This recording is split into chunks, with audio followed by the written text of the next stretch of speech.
to another stream. So today I want to look at cookie parameter models. In fact, saying look is the wrong word.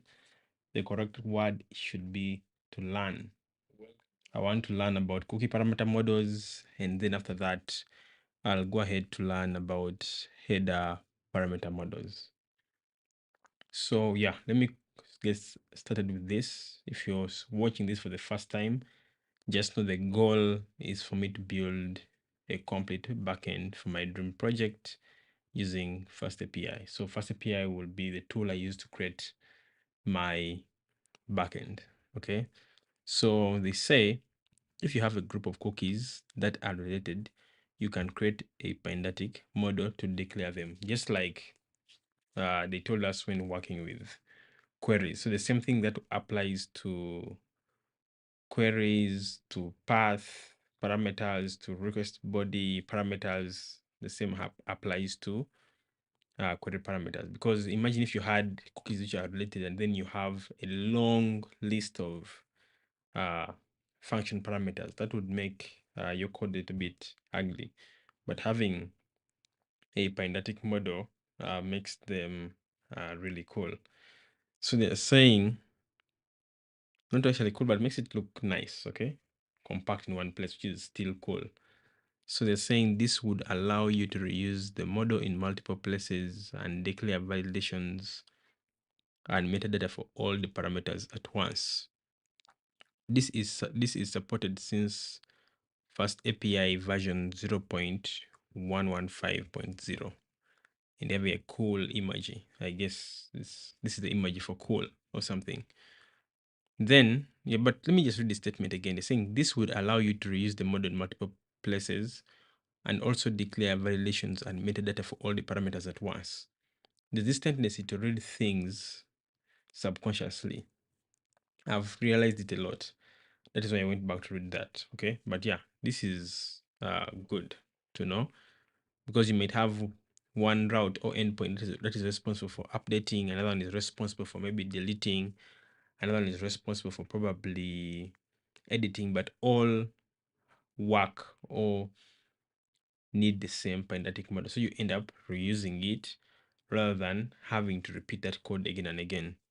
So you're saying the same technique applies to query, cookie, and header. Okay, and I think we know about this. So they're saying cookies with a Pydantic model. Declare the cookie parameters that you need in a Pydantic model, then declare the parameter as a cookie. So they're saying this works in Python 3.10. You can import annotated from typing. From FastAPI import cookie, and FastAPI from Pydantic import base model. Then we have an instance of FastAPI. After that, we have now the Pydantic base model. Like we know what makes this a Pydantic base model is when I see base model being inherited by this class. Okay, so cookie is a subclass of base model, and base model is a superclass of cookies. And this makes this class cookies a Pydantic base model. Okay, so here we can have a number of attributes. The first one is a session ID, and it's a string. It is required. We have a fatebook tracker. It is a string, or it can be none, but the default value is none. Then this makes it optional. So there's a Google tracker.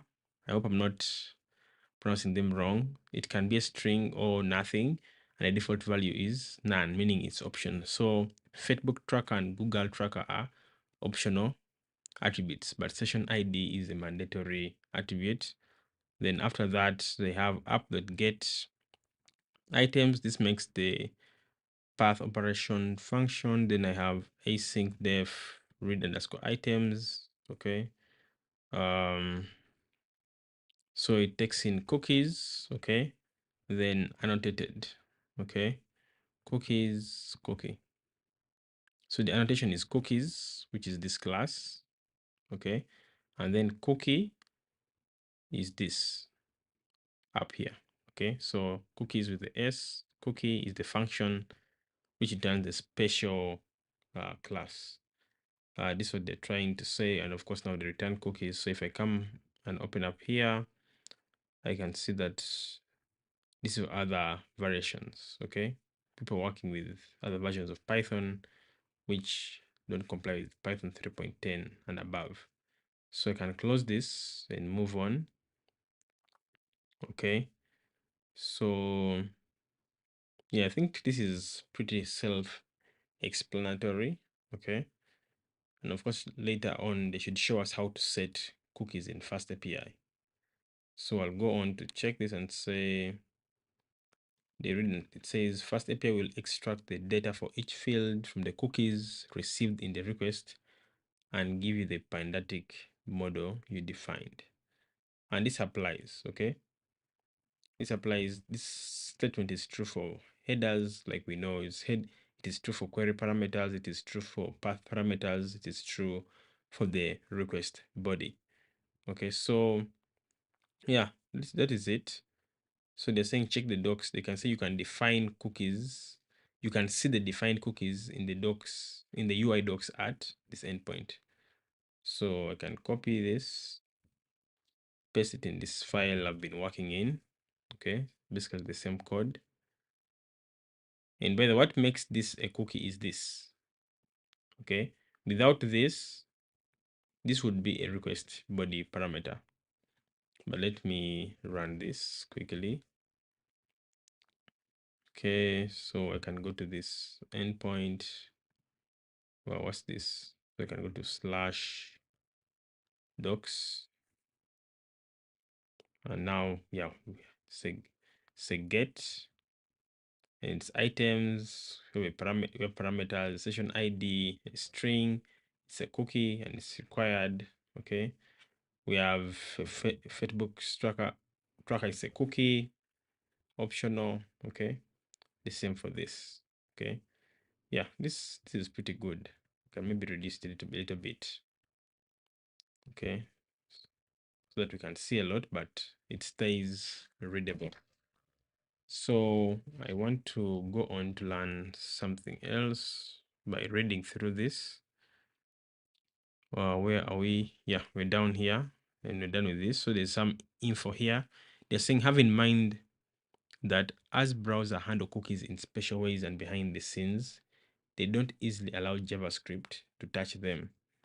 If you go to API docs, if you go to the API docs UI at /docs, you will be able to see the documentation for the cookies for your path operations. But even if you fill the data and click execute, because the docs UI works with JavaScript, the cookies won't be sent, and you will see an error message as if you didn't write any values. Let me read this again. But even if you fill the data and click execute, because the docs UI works with JavaScript, the cookies won't be sent and you will see an error message as if you didn't write any values. Why is that? Because browsers handle cookies in special ways and behind the scenes, they don't easily allow JavaScript to touch them. Okay, this is good to know. Let's try it out. Okay, I'll click try out. Put some value here. I'll say 6. I'll put something like that. QWERTY, then execute. Let's see, you see, it's an error unprocessable entity. Type missing. Cookie session ID saying field is required. Yeah, so they were right. We shall get an error as though we have not put anything. Why? Because of that constraint of browsers, how they work behind the scenes. Yeah, this is good to know.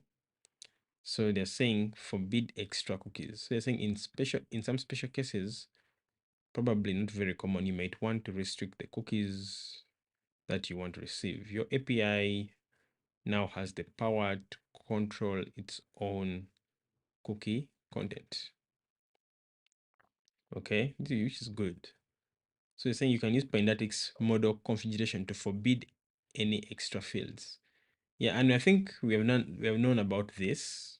Okay, just like even in the request body, you can use model config and say extra forbid. Okay, so this is something that you add to your model. Just come here and say model underscore config, okay, equals to, it's a dictionary, okay, I close it, and then it has a key, okay, the key is called extra. I know that the key is a string also, and the value is also a string, okay. So I think AI is telling us that there are a number of, actually not AI, this is just our editor giving us good autocomplete, okay. So they're saying for extra values, we can either allow, we can forbid, or ignore. Okay, for now it is forbid, which means if someone, all our clients must have exactly either the session ID or Facebook tracker or Google tracker. If they add anything else, okay, they'll be forbidden. So this is just now giving us control, okay, because now remember the person who's trying maybe to hack the browser the other side on the client can decide to put extra cookies, okay. So the two levels of control, as much as on the client there is a safeguard, okay, on where on how to tamper with cookies. Also in the back end we can have a safeguard, and actually it's good to have safeguards at both ends, the front end and the back end. And when we shall be building the API, we shall see this. Maybe let me give you a brief overview of how the front end looks like. I was working on the front end recently. So this is the front end, okay? This is part of the front end, okay? We shall be building the API for this, okay? For a freight system end to end until the end, okay? If I click here, oh wow, it's not running, but no problem. I will show you this very, very soon. So let's continue. That was just a sneak peek for you to see what is going to happen very soon in the future. Integrate, we're going to build a backend for that front end, then integrate it with the front end. So let's go back and read. So I hope that gives you an idea of where we are going with this by just looking at that front end. And tell me, how is that front end? Is it nice? Is it good? If you're able to see it. So you're saying if a client tries to send some extra cookies, they'll receive an error response like we expect. Okay, we expect an error response. They're saying poor cookie banners with all their effort to get your content. They're saying poor cookie banners with all their effort to get your consent for the API to reject it. For example, if the client tries to send a Santa tracker cookie with a value of good list please, the client will receive an error response telling them that the Santa tracker cookie is not allowed. Okay, which is this? Okay, they say get a detail saying type extra forbidden, and okay, they get this. Okay, extra forbidden cookie Santa tracker extra inputs are not permitted. Good list please. Okay, why does that happen? Because of this model config equals to extra forbid. So I will go ahead. Oh, this is the end. Okay, the saying summary, you can use Pydantic models to declare cookies in FastAPI. Okay, why? So we're now going to go to another topic. We're going to go to header parameter models. But what's the goal, okay, of Pydantic models? Again, with cookies or with anything else, it is simply to enable reusability. Okay, so look at this. Let me show you. If I want to duplicate this same function down here, okay? One way I can rewrite this function, okay, is by doing this. I can say annotated, okay? I say session ID like this. Session ID is a string, okay? Let me say return session ID just to, okay, like this. Then comma, okay? I put this other one. AI is trying to give me autocomplete, but let me not follow it because I want us to code annotated, okay? Then I annotate, okay, like that. So I'm not doing it autocomplete because I want you to understand, okay? Then we set is a string, okay? Or or none, like that, comma. Then we specify it's a cookie, like that. Then we say that the default value is none. Okay, making it optional. So we need to use black to format. Let me say black. Actually, I heard about a new better tool called ZRAF. I need to find out about it. Okay. Then after that, we need for this gal. So here we can now use AI. If it gives us autocomplete, just hit enter. I mean tab. Okay. So you see we have session ID, Facebook tracker, Google tracker. Okay. All this is here in this class. Okay. So this and this are similar. You want session ID, Facebook tracker, and Google. Okay. But look at this. This is too repetitive. And it's not even if you compare cleanliness, okay, just being clean, having this cookies model, Pydantic model, is better than having all these three as function parameters. So it's better to have a Pydantic model. Okay, so imagine if this one was, instead of read items, it's called maybe set items, something like that. Okay, and I have to repeat all this. It's too much. But instead of that, I can simply say, come here, say cookies or cookie. Okay, I'm getting one cookie. And I say annotated, like that. Annotated. I'm getting either a string. I'm turning on a string. And it's going to be a cookie. Then, of course, here I can return simply cookie. So I see they're now complaining. Like that. Let me fix this. What is this? Wow. Okay, just like that. Very simple. I don't know if my other front end is. I wanted to show you guys who have just joined. I see someone asking, but then let's go on. When time to integrate the front end comes, we'll have some good time and enjoy working with that. So yeah, done with quick parameter models. Let's look at header parameter models. But it's ideally the same thing, okay? Nothing new, nothing fancy. Typically the same thing. So I'll say, let's say, but rather read header parameter models. If you have a group of related header parameters, you can create a Pydantic model to declare them. This would allow you to reuse the model in multiple places and also declare validations and metadata for all parameters at once. So now you see the whole concept is the same, okay? Pydantic models can help you to reuse the model in multiple places, okay? Whether it is a query parameter, it will help you reuse the validations and metadata for all your query parameters at the same time. If you have a Pydantic model for a path parameter, it will help you reuse that model in multiple places and declare validations and metadata for all the path parameters. Okay, so it's all the same. So assuming maybe this model, let me call it maybe data, just call it data like this. Okay, so this data model, if I'm to annotate here data, okay, depending on your use case, it can be a cookie, or it can be a query, group of query parameters, or it can be a group of path parameters, or it can be meant for the request body. It's up to you now to decide, okay? But of course, you have to decide using knowledge. You don't just put randomly, okay? Using knowledge, what we have learned so far, and what we are going to learn.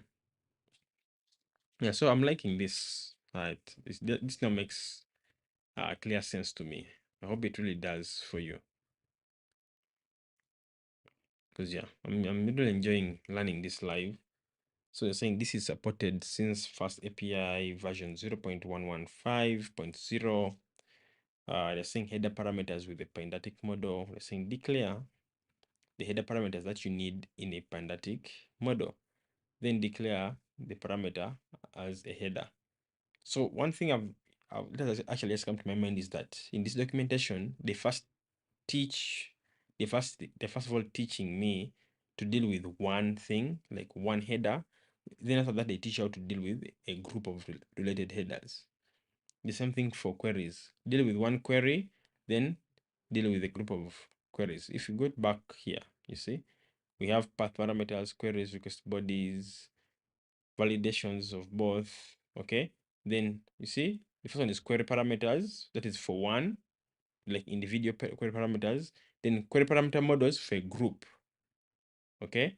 Then they teach request body, okay? Then talk about multiple bodies, body parameters. Then after that, they also teach query path parameters, that is one. Then when you go down, where path parameter, must be path parameter models somewhere. If it's not there, they should bring it up soon. But they have query parameter models, okay? It should be some, it should be possible, okay, to have path parameter models. Maybe it's not possible according to them, okay, but we'll find out. We'll find out, okay? We shall find out soon. I'm also learning. I don't want to assume, okay, and mislead you guys. So let's go ahead. Your explanations make these concepts easy to understand. Your sessions have been helpful. Thank you, Linus, for being so kind. And yeah, so being consistent. I really hope that your consistency paves a door of success for you in whatever you do, in everything in life. Yeah, that's an attribute that is very hard to find these days. Very, very hard. So the way consistent, apply it everywhere, and doesn't matter 4 months, 5 months, 6 months, a year. What I can tell you, definitely pay off. That's very, very good. All right, so yeah, let's now read this same thing. Okay, they import annotated from typing. They import FastAPI and header from FastAPI. And you already guessed. We looked at header yesterday. We know that header is what is going to turn a function parameter into a header parameter. Then base model from Pydantic, they create an instance of FastAPI. Then you have a Pydantic model, and again we know that it's a Pydantic model because it inherits from base model. Okay, so common header is simply a child class of base model, and base model is the parent class of common headers. So we have a number of attributes in this class. Host is a string which is required. Save data is a boolean, meaning it can be true or false, but it's required. We have if modified since it is a string but can be null or none, okay? And default value is none. So making the default value none, we know that like they've told us in the previous documentations we've been studying, it makes that field optional. Trace parent is a string or can be none, okay? And the default value is none, meaning it is optional. But then take note of this. Making it optional, this is something I've also noticed, is only possible by using none. Without none, you cannot make it optional. Then we have x underscore tag, which is a list of strings, and by default, it's an empty string. So if you make trace parent to be a string, it will be required. That will be the default value, okay? So we see that with this path operation decorator, then the path operation function, okay? Headers, annotated, common headers, header, okay? I think now we know, and if you've been learning with me live since the very beginning, we know what annotated means. Now we know that common header is simply this Pydantic class, okay? Grouping together a number of related headers. And what makes it an header is this. Guys, have this in your mind. Something I've been telling myself when I'm learning. Have it in my mind that we need these functions, okay? To tell FastAPI that this argument is actually picking headers. Okay, and this header is simply a function. That's why you see we say header, then we have two parentheses. Okay, it's a function that returns a special class responsible for telling FastAPI that this function argument here is for picking headers. So FastAPI will extract that data for us, validate it for us, even if possible, convert it for us.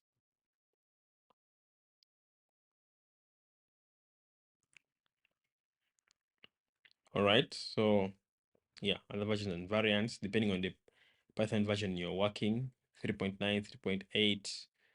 And if you don't want to use annotated, this is an example. Okay, you can do this if you do not use annotated. But take note of this. They say prefer to use annotated version if possible. Take note of this, guys. Okay, so yeah, let's not go into that. So they say first API will extract the data for each field from the headers in the request and give you the Pydantic model you defined. If you've been watching and learning with me from the beginning, this is now easy. Okay, I feel like after you've learned the first 4 or 5 pieces of documentation, this is very easy, guys. I'm not seeing anything hard here. It's very easy because the concepts repeat like this, repeats for anything, for queries, for the request body, for the path, for everything. They just repeat. Okay. So right now we know that for any field is a header, a cookie, a query, a path, the body, FastAPI will extract and give you the data. Okay, the Pydantic model you defined. As simple as that. Okay. Lena says it has come clear to me that annotated is used to bring about specificity by adding necessary metadata. This makes FastAPI to understand what we want to achieve. Yes. And it's actually also good for the people who are going to read the documentation of your API. Okay. It's very good. And usually I think it's always good to have your validations, right? And from the very beginning. Okay. Yeah, Lena, that's a good thought. You've really got it right. So you're saying you can see the declared headers at UI. Okay, so we can pick, copy this too, just like we did for the cookie, erase that, save, and I think our server is still running. Is it? We can just go to the UI and refresh. If it's not running, we shall know. Okay, we have here. You see, they say now host is a string, which is a header. Save data is a boolean, so header, these are required. Okay, see, headers, that's it. So the clients will be consuming this can simply look at this and know what headers to send. Okay, let's continue. Yeah, that is it. Same concept, same everything. Let's see what is under here. So they say forbid extra headers. They're saying in some special cases, probably not very common, you may want to restrict the headers you want to receive. You can use Pydantic's model configuration to forbid any extra fields. I told you, it's not becoming a cycle. I feel like now I'm a FastAPI genius, but let me not brag. But yeah, same thing. I was expecting it. Forbidding extra headers, simply use model config. This you add it to your model. And by the if guys were doing things like Django, this shows you that certain configurations are termed certain keywords and they cannot be changed. So don't try to say, let me copy this. Okay. Don't try to come here and say it is maybe model configs or model configuration. This is wrong. Okay, it has to be model config exactly. And again, we have seen this over and over again. It's very obvious. What am I doing? It's supposed to be model config like this. And again, like we know, we can either forbid or allow. Is it ignore? Okay, but let me not assume. It could be AI misleading me. For now, I'll tell my mind and my subconscious that there's only forbid. If there's anything else, I'll check the documentation when I'm building the project. Okay, what next? Let me see. Yeah, so ideally this tells FastAPI to do a particular validation. Okay, that this whatever client is going to use this endpoint and is going to send headers must send a header. Host must be there. Save data must be there. It must be a boolean.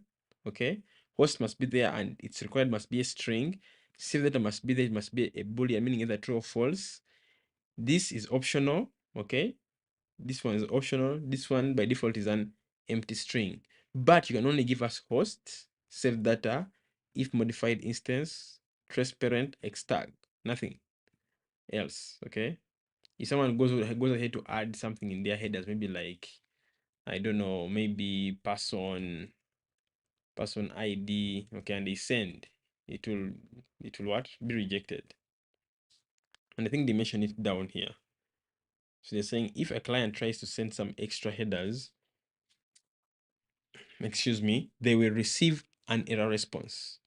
For example, if the client tries to send a tool header with a value of plumbers, so tool is the key and the value is plumbers, they will receive an error response telling them that the header parameter tool is not allowed. Okay, so yeah, we now get the gist of it here. So let's now move ahead, and by the way, take note of this structure. Okay, of this kind of structure. I'm starting to now understand, see it already. Usually when they're giving this kind of errors, they give you a detail key, okay, then a list. Once you see a list, just know that it can be more, the errors can be more than one. Okay, so because it is one field, they'll give this, okay, plumber. So imagine you put two errors or three headers which were wrong, which are not part of this model. You'll have, in this list, there'll be three dictionaries. The first dictionary for the first invalid header, the second dictionary for the next invalid header, and the last dictionary, or the third dictionary for the third invalid error. And all those dictionaries will have type, lock, message, import. Okay. And I guess maybe they'll explain this error, but I mean later, but for me right now, I'm really getting the gist of it. Okay. So we go disable convert underscore. They're saying the same way as with regular headers, when you have underscore characters in the parameter names, they are automatically converted to hyphens. Okay, like we saw yesterday with a header, you cannot have in Python, you cannot say save dash data. This is a wrong variable. Okay, this is an invalid variable. So it just be an underscore, not a hyphen. But Python, I mean, FastAPI is smart enough to convert this to a dash. So under the hood, you receive a header with save dash data, something like that. Okay, which is pretty cool. It makes life very easy. And this is something they told us yesterday. Like I said last time, I think they do this so that if it's your first time reading only this part, you're not lost. Okay, but for us, it's not the first time reading this part. So you're saying, for example, if you have a header parameter, save data in the code, the expected HTTP header will be save data and it will show up like that in the docs. Yeah, that is true. So we see that save data with an underscore is changed to save data with a hyphen. So they're saying if for some reason you need to disable this automatic conversion, you can do it as well for Pydantic models for header parameters. But of course, it would be a bad idea to change and convert, because ideally you want to maintain it, because some servers, okay, are actually dedicated to having hyphens.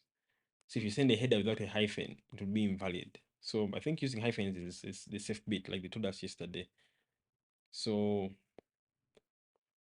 they're saying you can do it for Pydantic headers using this, say convert underscore equals to false. And I think we saw this yesterday. Okay. So you come here and say convert underscores equals to false. So by default, it converts. which means the default value for this is true. Okay, but I don't need that. Mine have to be converted. Okay, let's go on. The saying warning: before setting underscores to false, bear in mind that some HTTP proxies and servers disallow the usage of headers with underscores. Yeah, keep note of that. And this is something we were warned about yesterday.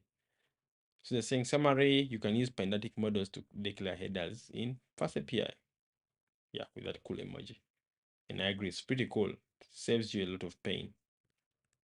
I imagine if I had to have this line by line. Let me copy and paste here. I hope AI gives us autocomplete. So I'll remove this. Okay. Then I try to redefine. Okay. They've given us host, full not annotated. Annotated header. Imagine we have that. Okay. I close. Then after that, we have something else. Let me rename this to host like that, return host. So we need to for save data too. So I come here, I say save data, full colon annotated. Okay. I think they're now suggested everything. Let me just press tab, tab, tab. Wow. Looks like just pressing tab, tab is not magic. Let me format it. Okay. So that we can see the code better. Yeah. So these are all. Okay. We have host, we have save data, we have if modified scenes, transparent, tag, and of course you can return them. But now even your return type here, you have to format it. Probably say into a dictionary, then I say host, is like that. It means AI to autocomplete it. Then format. Okay, so you see, you have to have each of them defined in this host, save data is modified, blah blah blah. And if there's any other constraints, okay, for example, I remember last time when we had the constraints with our request body, you have to define them inside here, inside each of these values. Oh boy, it's a lot of work, okay? And this is, imagine if you had like 10 headers, because these are just 1, 2, 3, 4, 5. Look at the lines of code. And yet these two functions are doing an equivalent piece of work. Look at the return type, okay? This return type is the same as this in essence of values. If you think about the value they're going to return, it's the same, but this has more code. So Pydantic models are actually very useful.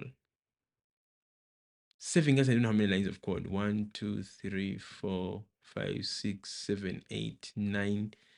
Okay, it's 10 lines of code. 10. Can you imagine?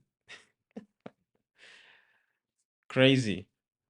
Yeah, this is what I love about programming. And I appreciate people who came up with all these tools and techniques of how to make life easier for us.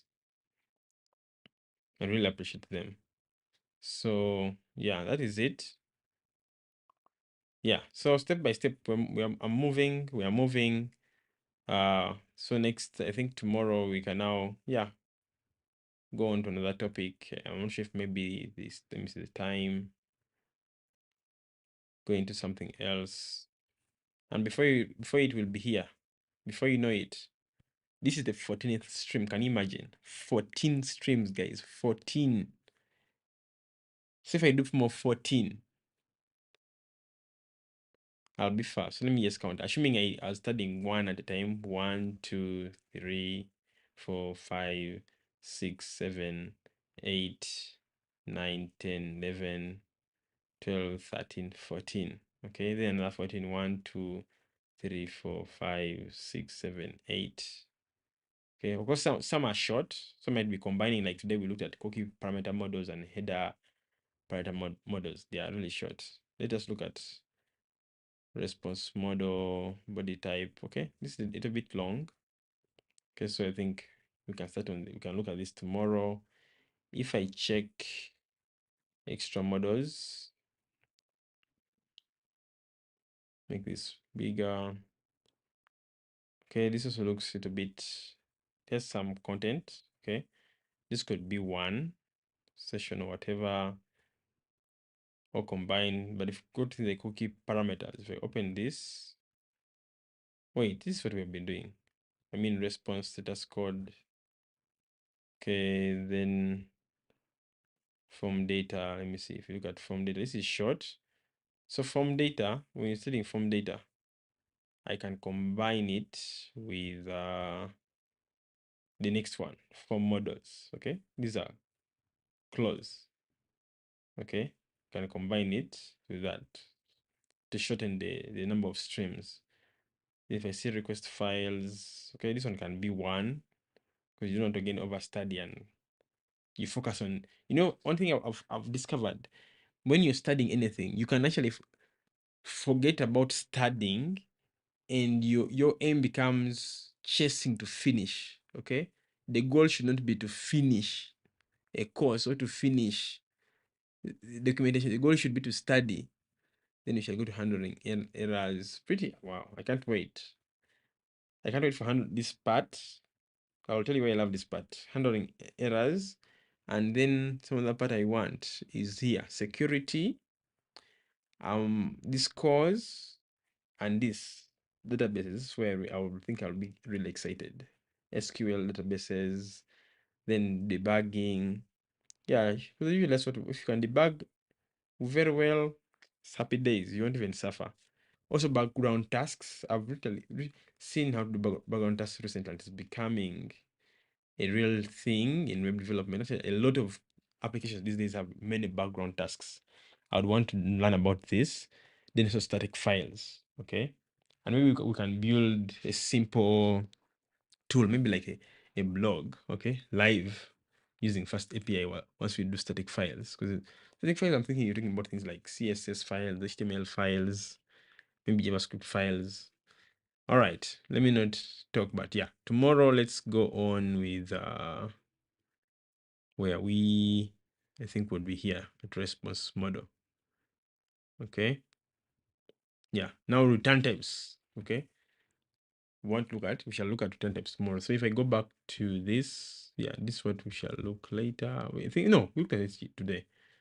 Then we have this. It's also pretty short. We shall summarize it very soon. Yeah, so yeah, let's meet tomorrow where we're going to talk about return types. Let's understand return types, but they're very key. This is another very key thing. And yeah, and return types, then yeah, we move on. Interesting how far we've come. So thank you for showing up. See you tomorrow. Bye bye.